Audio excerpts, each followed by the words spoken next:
ಆತ್ಮೀಯ ವೀಕ್ಷಕರೇ, ಇಂದಿನ ಈ ಒಂದು ವಿಡಿಯೋದಲ್ಲಿ ಕರ್ನಾಟಕ ರಾಜ್ಯ ಸರ್ಕಾರಿ ನೌಕರರ 7ನೇ ವೇತನ ಆಯೋಗದ 2ನೇ ವರದಿ ಭತ್ಯೆ ಪಾವತಿ ಬಗ್ಗೆ ಸರ್ಕಾರಿ ನೌಕರರ ಬೇಡಿಕೆಗಳು ಒಂದು ಬಿಗ್ ಬ್ರೇಕಿಂಗ್ ಅಪ್ಡೇಟ್ ಇಂದಿನ ಈ ಒಂದು ವಿಡಿಯೋದಲ್ಲಿ ತಮ್ಮೊಂದಿಗೆ ಶೇರ್ ಮಾಡ್ತಾ ಇದ್ದೀನಿ. ವಿಡಿಯೋನ ಸ್ಟಾರ್ಟ್ ಮಾಡೋದಕ್ಕಿಂತ ಮುಂಚೆ ವೀಕ್ಷಕರೇ, ನೀವು ಕೊಡುವ ಒಂದೇ ಒಂದು ಲೈಕ್ ನಮಗೆ ಸಪೋರ್ಟ್ ಆಗಿರುತ್ತೆ.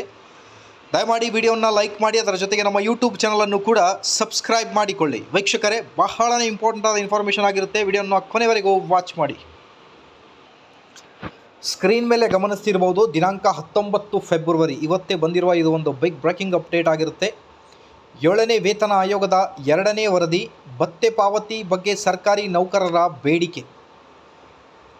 ಸರ್ಕಾರದ ಮುಖ್ಯ ಕಾರ್ಯದರ್ಶಿ ಡಾಕ್ಟರ್ ಶಾಲಿನಿ ರಜನೀಶ್ ಫೆಬ್ರವರಿ 21ರಂದು ಕರ್ನಾಟಕ ರಾಜ್ಯ ಸರ್ಕಾರಿ ನೌಕರರ ಸಂಘದ ಪದಾಧಿಕಾರಿಗಳೊಂದಿಗೆ ಸಭೆ ನಡೆಸಲಿದ್ದಾರೆ. ಈ ಸಭೆಯಲ್ಲಿ ಯಾವ ಅಂಶಗಳ ಕುರಿತು ಚರ್ಚಿಸಬೇಕು, ಯಾವ ಬೇಡಿಕೆಗಳನ್ನು ಸರ್ಕಾರಕ್ಕೆ ಸಲ್ಲಿಸಬೇಕು ಎಂದು ಸರ್ಕಾರಿ ನೌಕರರ ಸಂಘ ಈಗಾಗಲೇ ತಯಾರಿ ನಡೆಸಿದೆ. ಹಲವು ಬೇಡಿಕೆಗಳ ಕುರಿತು ಸಭೆಯಲ್ಲಿ ಚರ್ಚೆಗಳು ನಡೆಯಲಿವೆ. ಸರ್ಕಾರ ಯಾವ ಬೇಡಿಕೆಗೆ ಒಪ್ಪಿಗೆ ನೀಡಲಿದೆ ಎಂದು ಕಾದು ನೋಡಬೇಕಿದೆ ಅಂತ ಹೇಳ್ತಾ ಇದ್ದಾರೆ.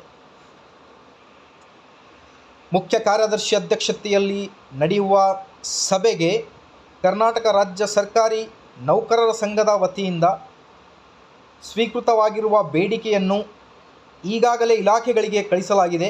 ಈ ಬೇಡಿಕೆಗಳ ಕುರಿತು ಮಾಹಿತಿಯನ್ನು ನೀಡುವಂತೆ ಮುಖ್ಯಸ್ಥರಿಗೆ ನಿರ್ದೇಶನವನ್ನು ಕೂಡ ನೀಡಲಾಗಿದೆ.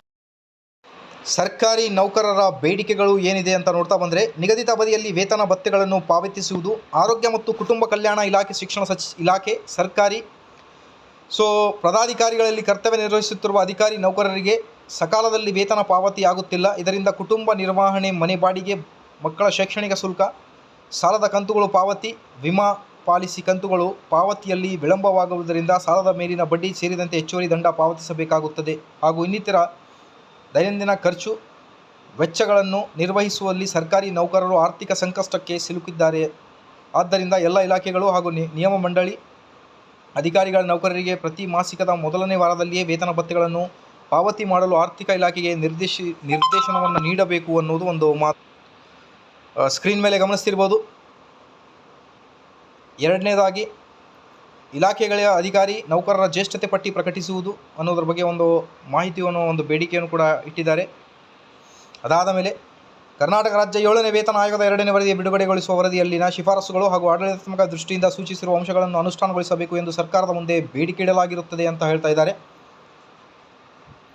ಎಲ್ಲ ಇಲಾಖೆಗಳಲ್ಲಿ ಪ್ರತಿ ವರ್ಷ ಜನವರಿ ಅಥವಾ ಡಿಸೆಂಬರ್ ಮಾಹೆಯಲ್ಲಿ ಇಲಾಖೆಯಲ್ಲಿ ಕರ್ತವ್ಯ ನಿರ್ವಹಿಸುತ್ತಿರುವ ಎಲ್ಲ ವೃಂದದ ಅಧಿಕಾರಿ ನೌಕರರ ಜ್ಯೇಷ್ಠತೆ ಪಟ್ಟಿಯಲ್ಲಿ ಕಾಲಮಿತಿಯೊಳಗೆ ಪ್ರಕಟಿಸುವಂತೆ ಇಲಾಖೆಯ ಮುಖ್ಯಸ್ಥರಿಗೆ ಕಟ್ಟುನಿಟ್ಟಿನ ನಿರ್ದೇಶನವನ್ನು ನೀಡಬೇಕು ಅನ್ನೋದ್ರ ಬಗ್ಗೆಯೂ ಕೂಡ ಮಾಹಿತಿ.